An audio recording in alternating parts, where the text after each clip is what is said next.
If you could see into the green room, ladies and gents, I was dancing away there, not just because we've got the world's most catchiest theme tune, because Newcastle United are finally cooking in the transfer market.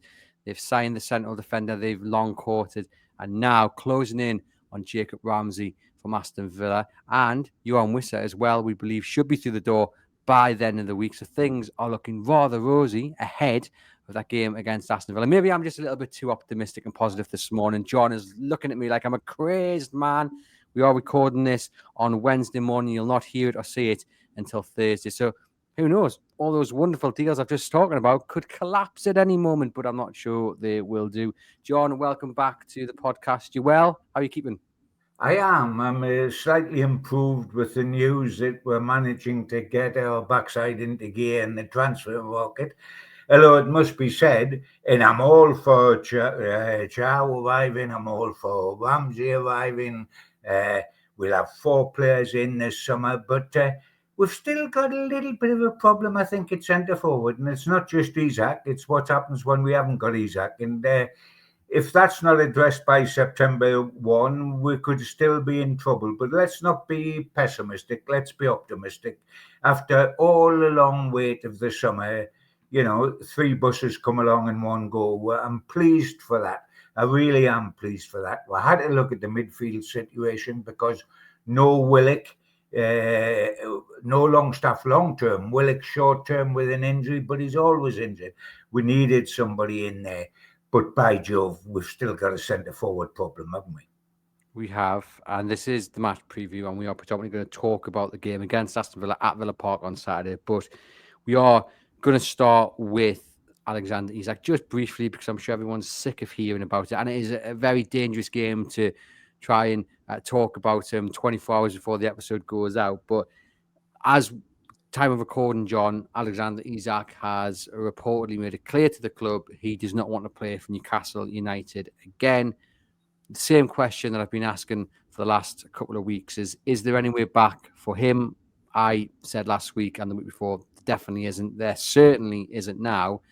He's put himself into a very difficult corner because the reality is, and you mentioned it there, September the 1st is not that far away.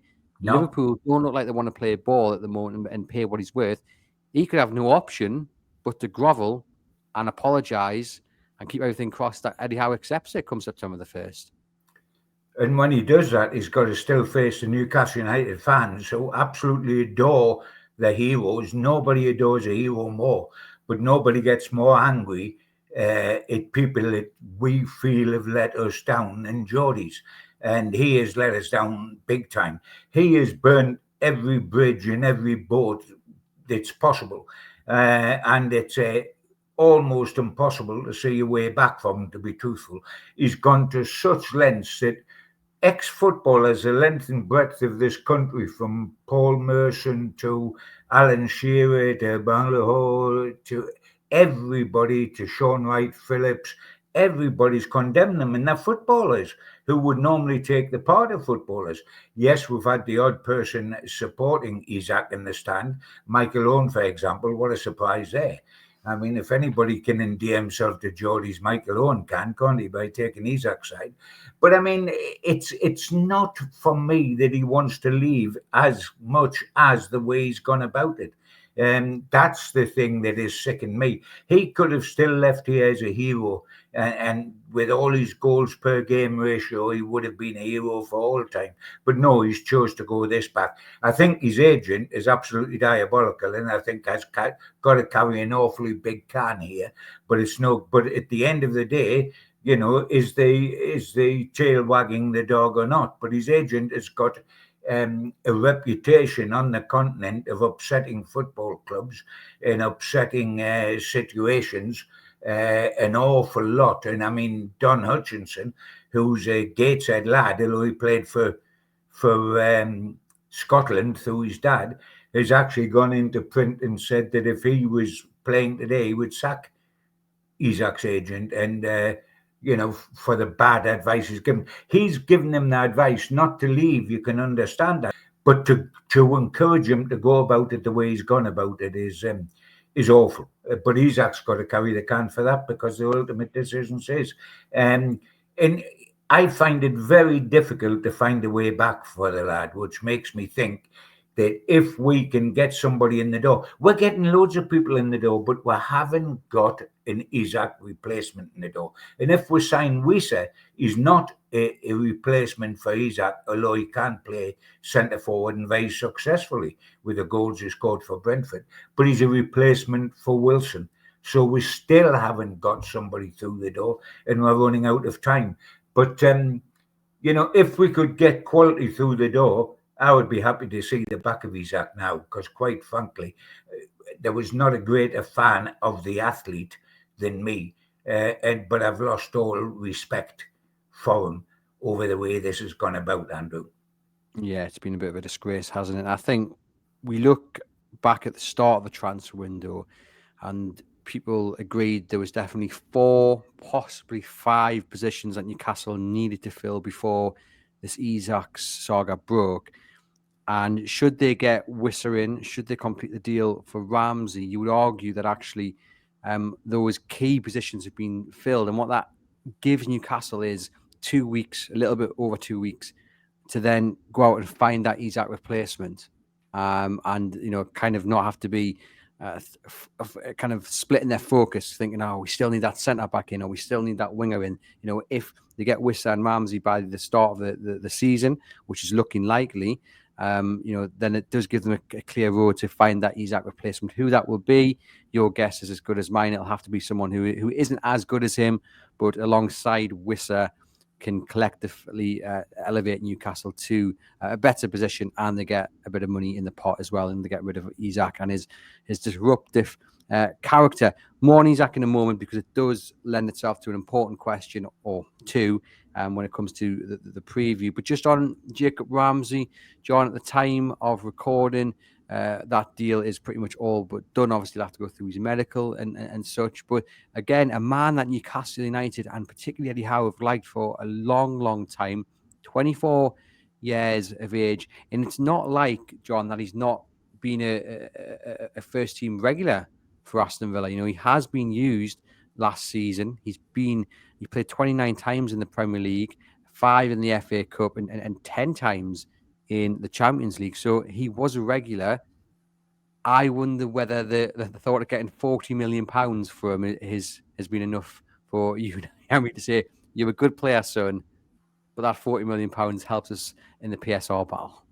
Oh, but they've had trouble in the PSL the whole way, Villa, haven't they? And the way they handled the financial fair play in a totally different way to us. We handled it that we will not buy anybody and we will sell very few unless we're absolutely forced to, like Elliot Anderson. That was our policy. Their policy was more a gambler's policy.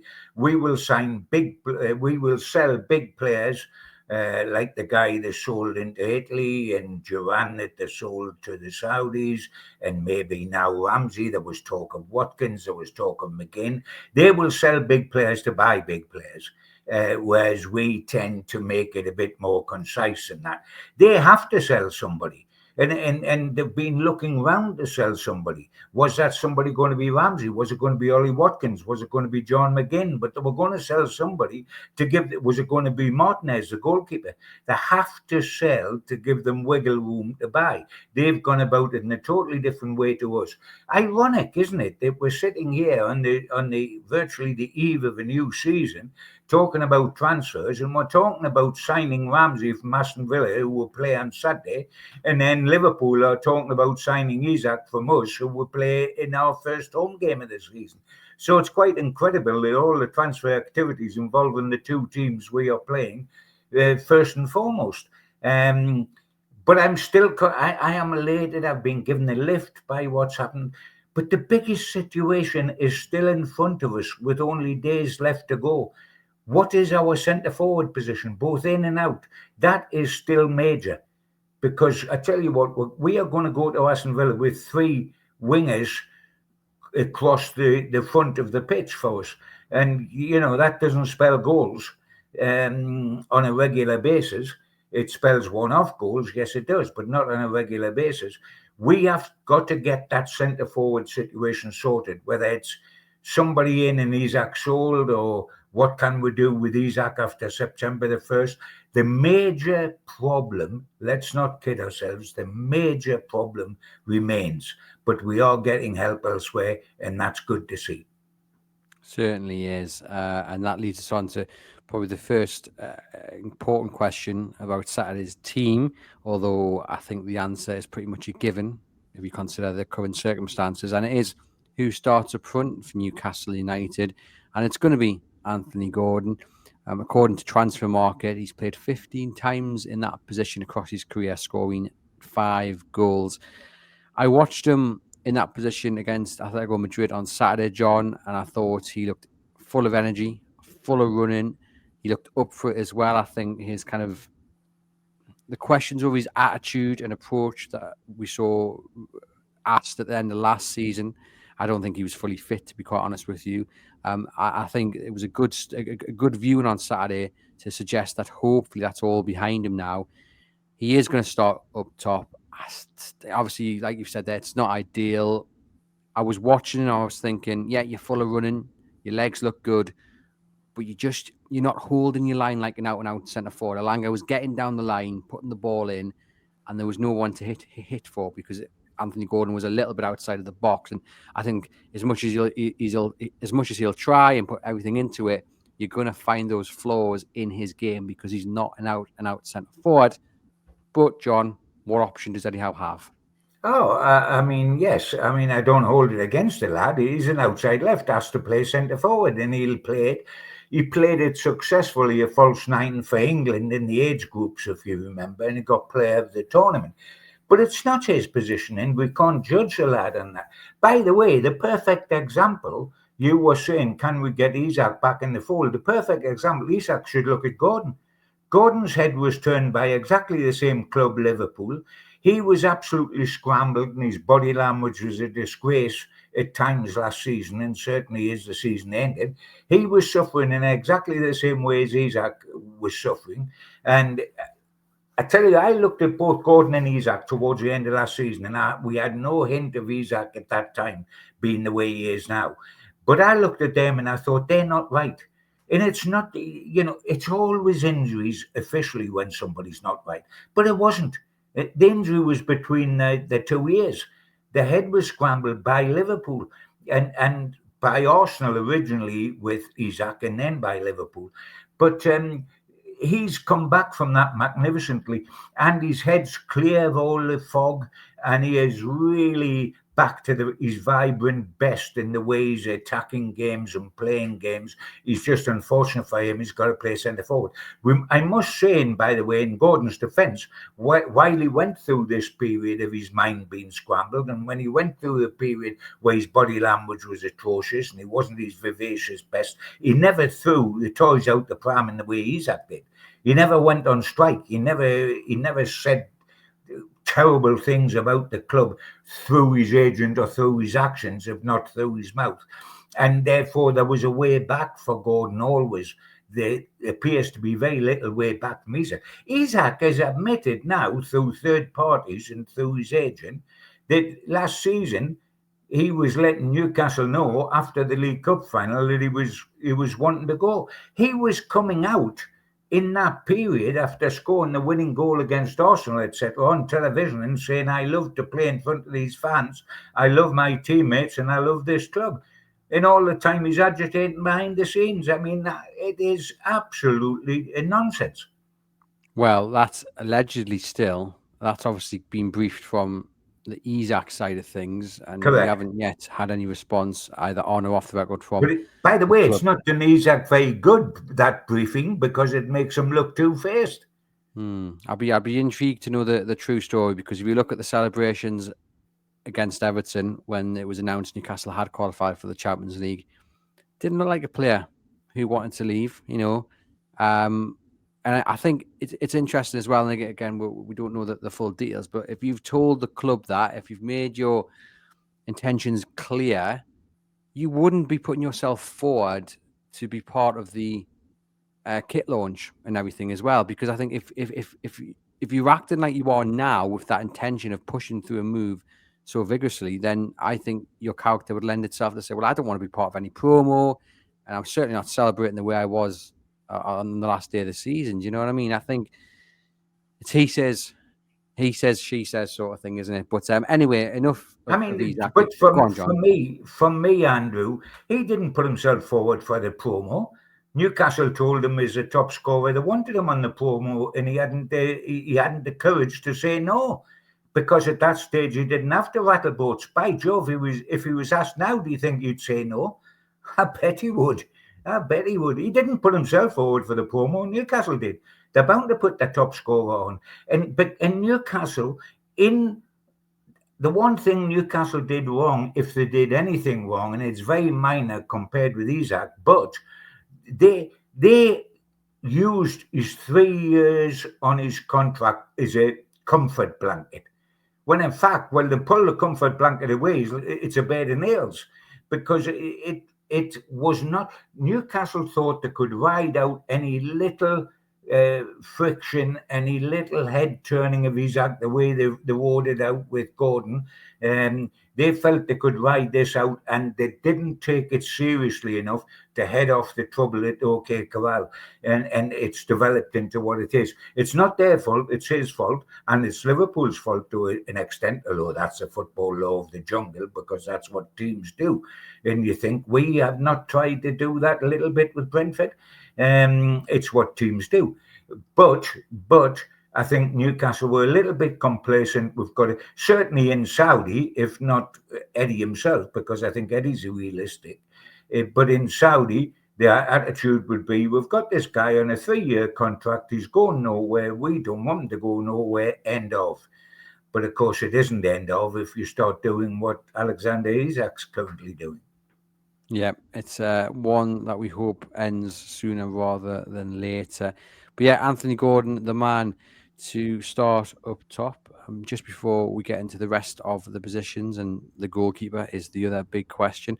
Just a reminder that this episode is sponsored by NORD VPN, and you can get yourself a very special discounted offer by clicking the link in the podcast description box or going to nordvpn.com/tune. You'll keep yourself secure and support the podcast. A host of benefits. One subscription can be used across 10 devices. It keeps your data safe while you're browsing on public Wi-Fi. So if you're on the bus, on the train, in a cafe, NordVPN keeps you nice and safe and secure. And if you are going on holiday, then what you can do is change your location from, say, sunny Spain or Italy or wherever you are, back to the UK, and keep up to date with all your UK shows. Obviously, you have to have the relevant subscriptions to those streaming services, but you can keep up to date with all your favorite programs and never miss them, even while you're on the sun lounger around the pool. So hit the link in the podcast description box, support the podcast, keep yourself secure. Thank you as always. Right, John, goalkeeper then. Is it a difficult question? I mean, personally, I think it is Nick Pope. I think Eddie Howe will stick with Nick Pope. I think Aaron Ramsdale did well in the game against Espanyol. Obviously saved the penalty, had a little bit to do. But just looking back on Eddie Howe's history and the way he goes about implementing new signings, if there's one position he's not going to change straight away, it's probably going to be goalkeeper, isn't it? It's definitely going to be the goalkeeper. He's just given the number 1 shirt, hasn't he? Dubrovka's given away. He's given him the number 1 shirt, and he could have easily got him to have the shirt that he had last season, and still not give Ramsdale the number 1 shirt, because that would be very emotive. But I think there's absolutely no question. He's made it plain that Pope will start as his number 1, but that doesn't mean he'll finish as his number 1. That remains to be seen. Ramsdale will give him a real run for his money. Because he saved the penalty, did well in the preseason game. That was never going to change what happens on Saturday, and Pope will start on Saturday, but Ramsdale will be a real threat to him, and that's what he was bought to be, or signed to be, because we didn't have that. I mean, Dubrovka, who I've loved and has been a loyal servant to us, but he was always a number 2 at his age and with Pope around. But this is a different ball game. There's absolutely no question that Pope starts on Saturday, the same as there's no question that the front 3 will be led by Gordon. Yeah, I agree with you. It will be Nick Pope.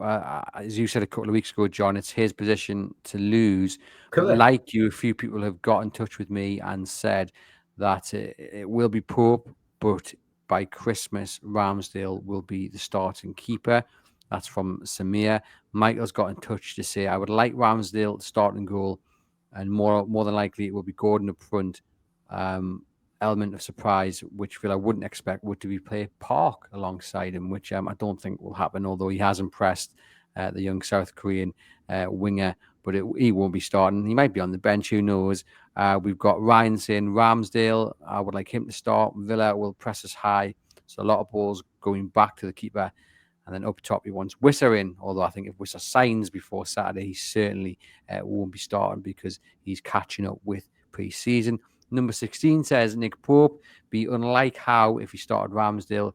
And even if we were to start with certain time, I'd be more surprised if Gordon wasn't up top. And Chris says, I think Pope will start as he knows his squad.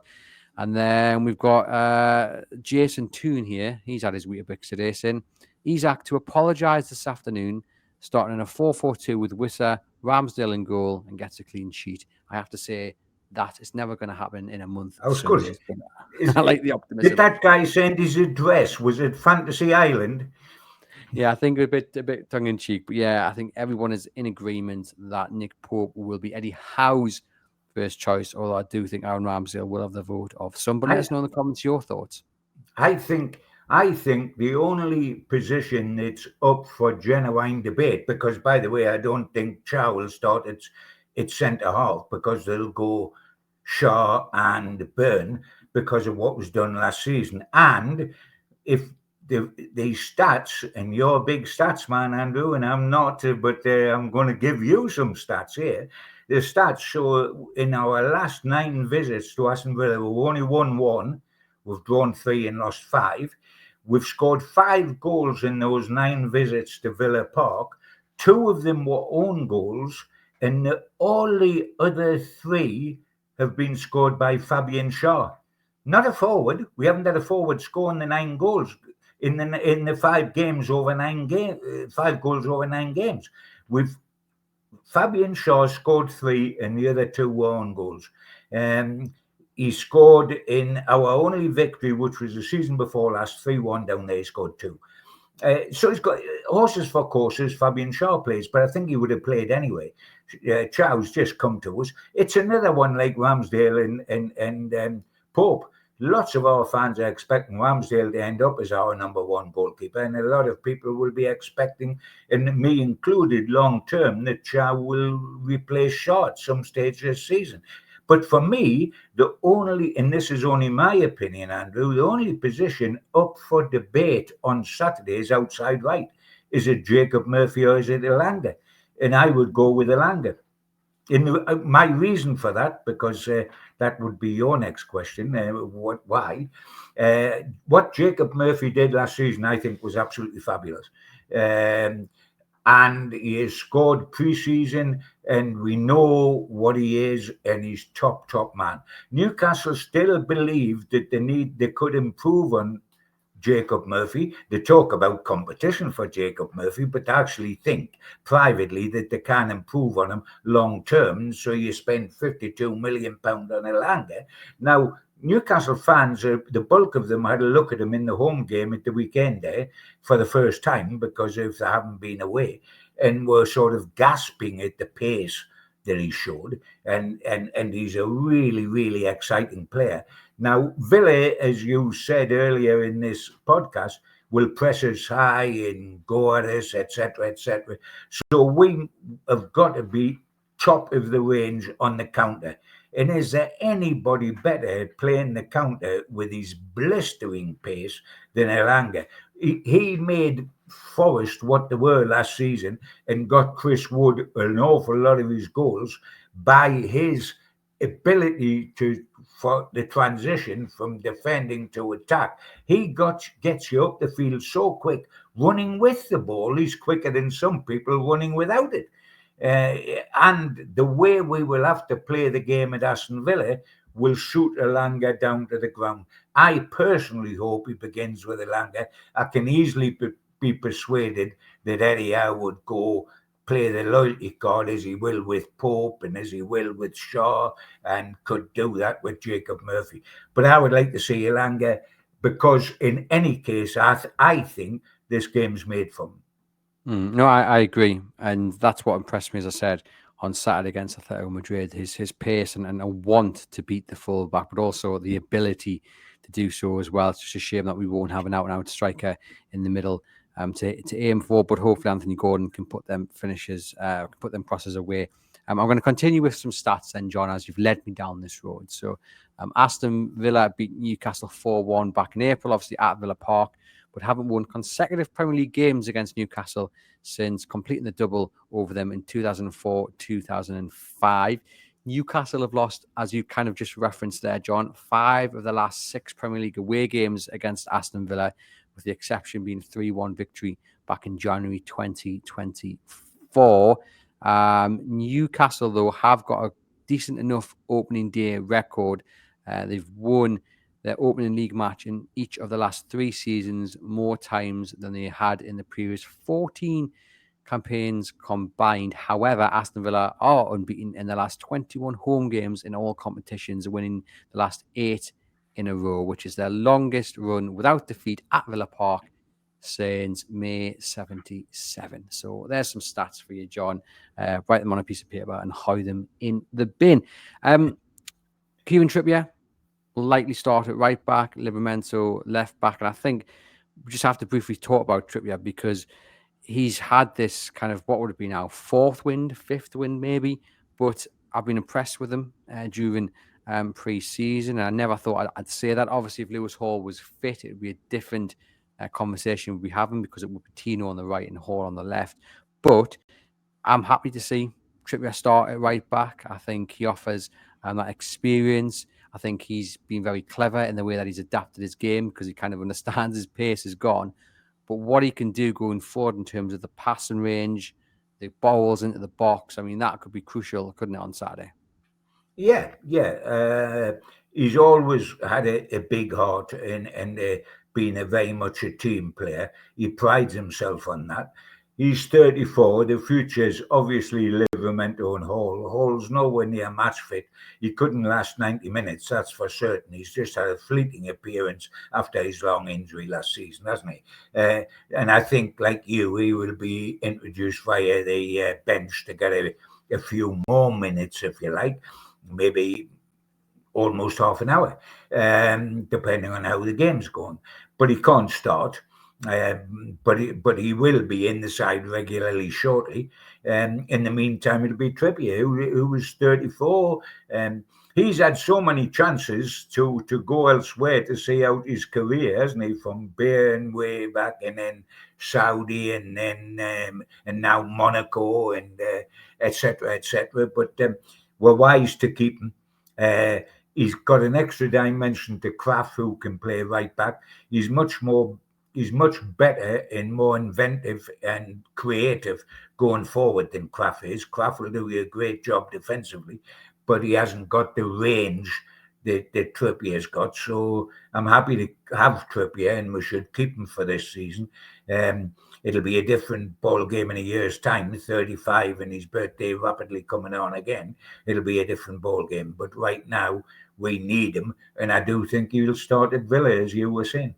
And then into the midfield 3, Tonali, Bruno, and Joe Linton. I'm really looking forward to seeing how this goes, because obviously we haven't really seen enough of it. Obviously, Joe Linton was injured, but he's back, and he looked like he was a man on a mission against Atletico Madrid, the way he was running about the place, running through brick walls, so to speak. And I'm looking forward to seeing how that midfield 3 work. Obviously, last time at Villa Park, I can't quite remember if all 3 of them were playing, but the midfield was badly overrun in that defeat back in April, wasn't it? When it seemed like the wheels were totally coming off the campaign to qualify for the Champions League. But the midfield was the battleground, and Villa won that battle. Hopefully this time around, we have the kind of the brute force of Joe Linton alongside the more technical ability of both Bruno and Tonali. And I think, again, that will be the key battleground. Yeah, it will. And it's softness, isn't it? We always talk about the final third, can you score goals? And the first third, can you keep them out? And obviously, they're the two things that decide football matches. But often, actually, it's a middle third where it's actually the pattern of the game is set up, as it was in our famous victory to win the Carabao Cup at Wembley, when our mid three absolutely bossed their mid three, who were superb normally, the Liverpool mid three, and that's how we won our first domestic cup in 70 years. And it will be significant because they play through midfield and their power is in midfield, Villa. So they're very dependent on winning the midfield battle. And we've got to battle them there. And with those three, with Joe Linton ready again to play, with those three, we can't do that. But we're liable to go into that match with only Miley as backup, which is why we need Ramsey in or someone else, but it looks like it will be Ramsey. I don't think he's going to play against Aston Villa from the start on Saturday. I think Villa might drag their heels a little bit to make certain that doesn't happen. The same way as we'll make certain Isak doesn't start for Liverpool in our first home game of the season. Can you imagine that, by the way, Andrew? I don't want to even think about it. Can you imagine the feeling on the terraces and the feeling it the whole game? It would be a little bit toxic, wouldn't it, if Isak was playing alongside the lad they nicked from us. It would be quite. Yeah. It would be quite a home opener, I would think.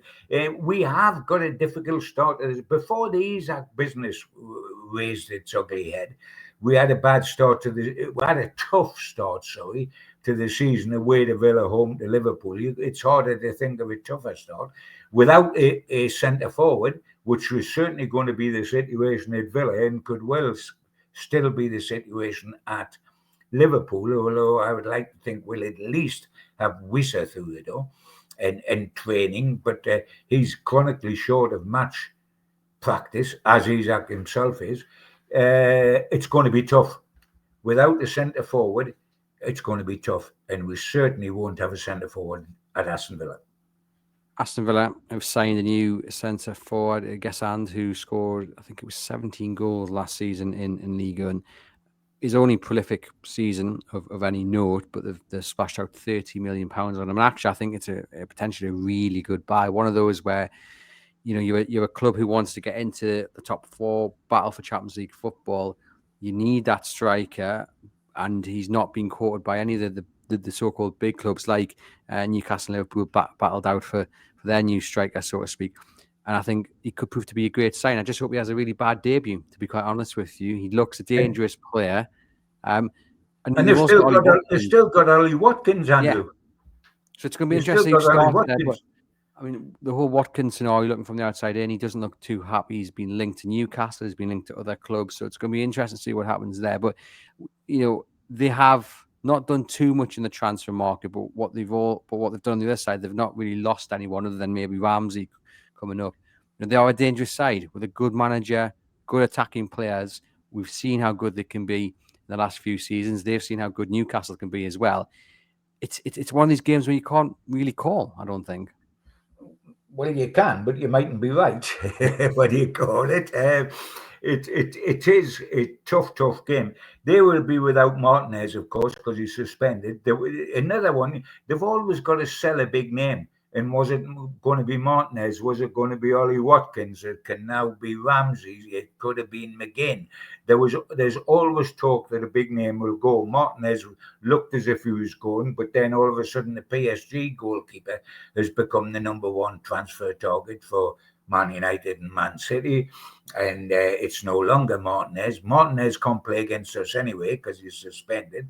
So, I mean, that's good news. He showed a bit of vulnerability towards the end of the season for me, but he is a terrific shot stopper on his day. I think it's a tough old start for us. Without a centre forward, it is really a tough start for us. Well, I'm going to ask you for your score prediction in a moment, but just before I do that, obviously Newcastle didn't win a game in pre-season. I mean, how much impact does that have on Saturday and the start of the season? Normally, I've always said, and I stick by it, the results pre-season don't matter, and they don't. It's all about fitness and getting miles in players' legs, etc., etc. The only time results pre-season matter is when you have 6 public pre-season games and you don't win one of them, and it's then a matter of morale. The morale within the group of players, or every time we go out, we can't win, and we've been used to winning, and the morale of fans who have seen us unable to buy a centre forward, nobody wants to come. They're ultra depressed after the elation of last season, which was wonderful. We've had a summer as black as the bottom of a coal mine at midnight. It has been awful for us. And then we haven't won any of the 6 games. So you think that affects it, especially when you're playing without a centre forward, which is arguably the most critical position on the field. I know a goalkeeper is very important, but we are a club built on number 9 legends, from Hughie Gallagher through Jackie Milburn and Supermac and Alan Shearer. And it could have been Isak. We're number 9. We're about number 9 legends, and we haven't got a number 9 because Wilson's gone, and I agree with that because Wilson was well past his sell-by date. Asula's nowhere near ready. We've been saying that for yonks, and it's just been proved pre-season. So we haven't got a 9 at all. Last season, we were worried because we only had one number 9 who happened to be Alexander Isak. Oh, we're a bit worse off now without Isak and still no centre forward. Goodness gracious me. We were panicking all last season. If anybody gets a hold of our little podcast from last season, they will hear us regularly mention how we're flying by the seat of our pants because we've got no backup to Isak. Now we haven't even got Isak. Yep, very true. So angry there. He actually slapped the screen, did John? I did. Hopefully, John, Wissa will be a Newcastle United player before the end of the week, most certainly before the end of the window. Goodness knows that has to happen. And I think if that gets done, I do think Newcastle will go out and sign another striker. I can't give you a name of who I think that will be, but I do think Isak will end up at Liverpool because, as we said right at the start of the show, there is no way back for him. But anyway, push that to the side, John. Come on. What is the result going to be on Saturday? My head tells me that we can get beat. My heart tells me that Geordies can't suffer any more depression than we've had all summer. So if there's a God in the sky and the haze, he will not allow us to get beat because we've had it to put up with enough. And I'm going for a draw. And I always laugh when people say that sitting on the fence. Why is it? Win, lose, or draw is 3 results. And I tell you what, a draw wouldn't be a bad result at Aston Villa. And in mind sitting on the fence, a draw wouldn't be a bad result when you think that it's possible to lose and then have the Premier League champions next. Yeah, I agree. It's definitely not sitting on the fence. And if someone offered me a point now, I would certainly take it. History at Villa Park suggests it's a Villa win.